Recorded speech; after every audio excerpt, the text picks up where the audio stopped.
G20 శిఖరాగ్ర సమావేశానికి ఒకరోజు ముందు కీలక పరిణామం చోటు చేసుకుంది.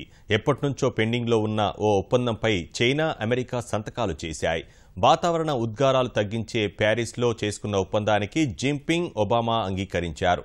భారత్ సహా మరికొన్ని దేశాలు దీనిపై సంతకాలు చేస్తే మరి కొద్ది రోజుల్లోనే ఇది అమల్లోకి వచ్చే అవకాశం ఉంది.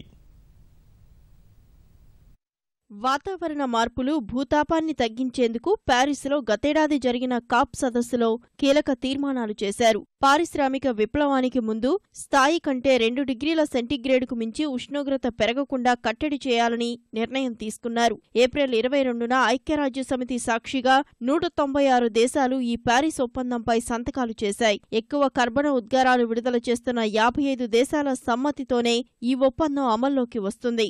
ఉద్గారాలు తగ్గించేందుకు అంగీకరిస్తూ కొన్ని నియమ నిబంధనలు అమలు చేస్తున్నట్లు ఐక్యరాజ్యసమితికి సమ్మతి పత్రాన్ని ఆయా దేశాలు అందించాలి. ఇప్పటికే 26 దేశాలు ఆమోదం తెలుపుతూ పత్రాలు అందించాయి.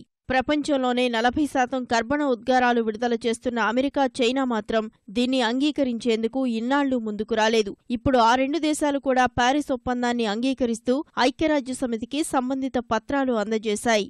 2030 నాటికి 2005 నాటి ఉద్గారాల స్థాయిలో 60 నుంచి 65% తగ్గించాలని చైనా నిర్ణయించింది.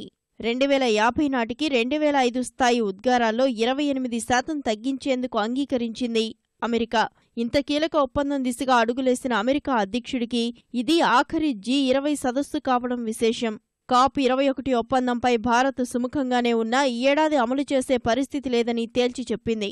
న్యాయపరమైన చిక్కులు ఉన్నందున వాటిని అధిగమించే కసరత్తు జరుగుతున్నట్లు పేర్కొంది. 2030 నాటికి 2005లో విడుదలయ్యే కర్బన ఉద్గారాల్లో 35% వరకు తగ్గించాలని యోచిస్తోంది.